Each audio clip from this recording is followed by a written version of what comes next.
At saka kayo, I hate corruption. Hindi ako nagmamakalinis. Marami rin akong nanakaw pero naubos na. So, wala na. Hindi ako pero Tikas na mukha talaga itong mukhang na ito. Tapos sasabihin ng itong mga DDMs, kay Marcos ang corruption, sasabihin nila, gano'n, grabe kayo dyan. Aminado naman pala si Rodrigo Duterte na nagnakaw din siya pero ubos na. Ubos na, quote unquote. Hindi ako naniniwala doon. Pero syempre, palusot dito ng Malacanang during that time, syempre, palusot nila, mga kotsero, walang iba kung hindi, joke lang yan. Joke lang. Ano ba kayo? Joke lang yan eh. Joke lang yan. Huwag yung seryosohin. Joke lang yan eh. Itong topic natin, mga kotsero, related pa rin naman kay Sara Duterte. Kasi ito, related naman ito sa kanyang komento nitong nakaraan na sinagot ng Malacanang kanina rin. Ano ba yung comment ni Inday Sara Duterte? Ang comment niya, mga kotsero, ay karapatan daw ng taong bayan magalit sa administrasyon. Grateful VP Sara to Cebuanos, you have right to show anger to government. Vice President Duterte in Cebu to support former Mayor Michael Rama's visits. Vice President Sara Duterte expressed her gratitude to Cebuanos who joined the People's Indignation Rally on Saturday, February 22, 2025. Bisaya, hindi ko naiintindihan. Sabi, it is the right of the people to show their anger. We have what we call constitutional protection of freedom of speech and freedom of expression. Alam nyo, mga kutsero, abogada naman to si Sara. Pero mga kutsero, ulitin ko lang, paulit-ulit. Freedom of expression is not absolute. Meron hong mga speech na hindi protektado ng konstitusyon. Halimbawa, libel, slander, sedition, inciting to sedition. Hindi ho yan covered ng freedom of speech and expression. Ngayon, walang problema magpakita ng anger. Siguro protektahan din naman ng constitution yan eh. Wala akong problema dyan. Peaceful assembly ang requirement ng constitution. At yung language should not be seditious. Ngayon, pag nagsalita ho kayo ng papatayin ko ang presidente, hindi lamang grave threat yan. Baka borderline seditious na rin yan. Naalala ko before, nung may mga taong bumabati ko sa tatay niya, kay Rodrigo Roa Duterte, ano nangyari sa kanila? Iba nakulong, iba hinaras, yung iba, lalo na yung mga civilian, walang nagawa, yun nga, dinala sa NBI, kinaladkad sa NBI. If I'm not mistaken, meron pa nga yata isang magsasaka. Oo, nag-joke lang siya, tapos pinaaresto. Alam niyo mga kotsero, speaking of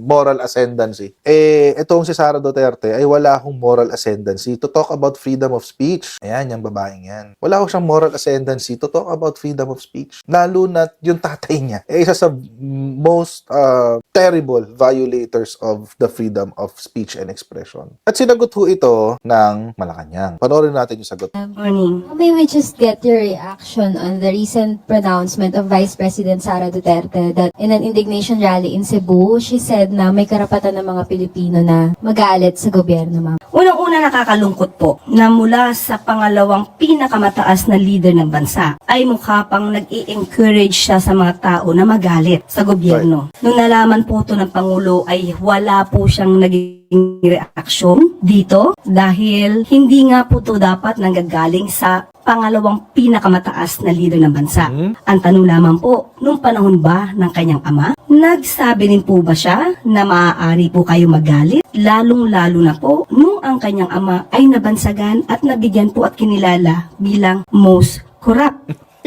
Noong 2017. Matatandaan niyo po ba yun? Noong 2016, runner-up lang si Pangulo bilang most corrupt. Siya ay kinilala ng Organized Crime and Corruption Reporting Project. Pero noong 2017 ay nag-level up si dating Pangulong Duterte. At siya na po yung naging awardee at kinilala ng People of the Year being the most corrupt. At inamin din naman po niya sa kanyang statement ni Pangulong Duterte na siya ay corrupt at siya ay nagnakaw. Pero naubos na nga lang. Kahit natatandaan niyo po ba yun? Because meron pa po ako ditong statement niyan. Actually, maraming nagalit dyan sa statement na yan ni Attorney Claire, ni Yusek Claire. Marami yung nagalit dyan. Sabi lang fake news daw, fake news. Hindi ho fake news yan. Totoo ho yan, balita na yan. Legit ho yan. Hindi ho yan fake news. Ito ho yan. Ito yung 2017. Runner-up siya. Ayan. 2016 pala, sorry. Ito yung 2016. Runner-up lang si Digong. Runner-up. Philippine President Rodrigo Duterte finished a runner-up to Maduro out of 15 nominees for Person of the Year sa OCCRP.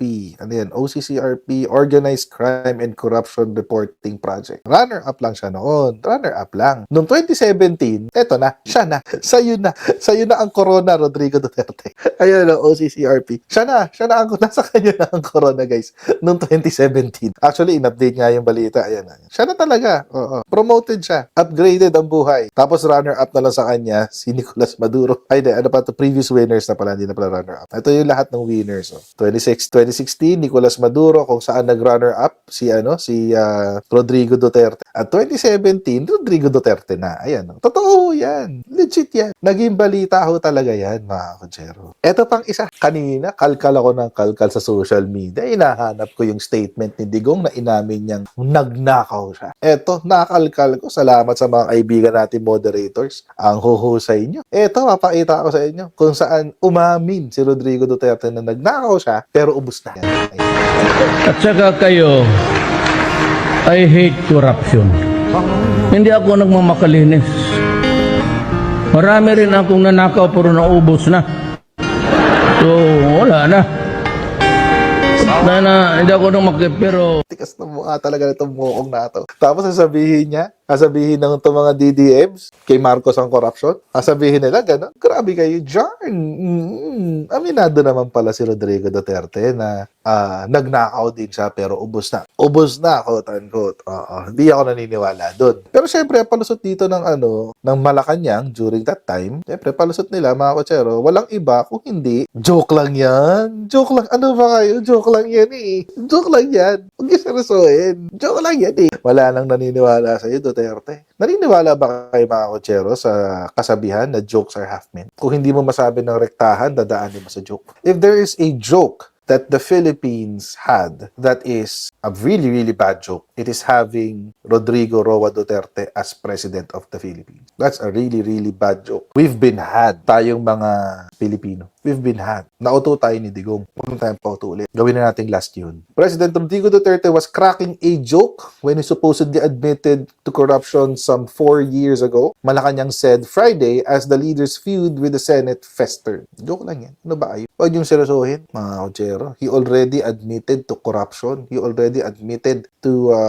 plundering the coffers of the National Treasury. Or kung hindi man sa National Treasury, sa budget niya. Sa budget niya mismo, nung siya ay mayor ng Davao. Umamin na siya na magnanakaw siya. Pero alam nyo, during that time, sobrang lakas ng impluensya ng mga DDEBs, bubulagers, na hanggang kahit na umamin siya, he literally admitted to murder pero he was never prosecuted. That's a very, very bad joke. Tayo yung sinasabihan ng joke. The joke's on us. Akala natin okay siya, pero sa totoo hindi. Yung lamang natin, yung ba ay hindi niya man lang nasabi na dapat na merong karapatan ang taong magalit. And at the same time, wala po tayong nadinig sa Pangulo kahit ano pa ang naging di umanong anomalya ng DepEd sa pamumuno ni VP Sara. Lalo-lalo na nung nasayang ang pondo sa mga pagkaing na bulok lang na intended sana sa mga estudyante, lalong-lalo sa mga maralitang estudyante. So being the Vice President, siya Totoo bilang yun. Vice President, mas maganda po sana kung siya ay Pagkain para sa mga bata encourage na sa mga panis. tao na makipagtulungan na lang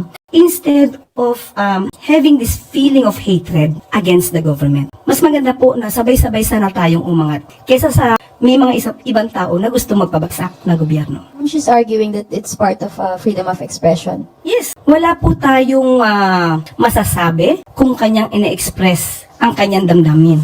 Pero bakit naman ngayon lang? Mas marami naman din pong nangyari nung panahon ng kanyang ama. So parang ang pag-encourage po ba niya na magalit ang tao, meron po ba itong link doon sa sinasabing destabilization? At pinapatungkulan palagi na ang taong bayan ay dapat nang kumilos laban sa gobyerno. Ma'am, nabanggit niyo po kanina wala Yun po yun eh. They're reaction si feeding into the Presidente. So, destabilization eh. nakakausap po ba siya tungkol sa mga ganitong pag may banat po yung mga Dutertes against him? Tinanong po natin yan sa PCO na nakipag-usap kay Pangulo dahil tinanong natin dahil definitely alam natin na ito ay magiging issue. Ang tinanong po natin, ano po ba ang reaksyon ni Pangulong Marcos? Kilala po natin ang Pangulo. Hindi siya agad-agad nagre-react sa mga ganito. Kaya hayaan na lang natin dahil siguro iniisip niya ang suggestion na ito ni VP Sara na i-entertain o maging okay lang na maging magalit sa gobyerno ay isang napakawalang kwentong suhestyon. Ako personally, hindi ko alam kung paano palulusutan to ng mga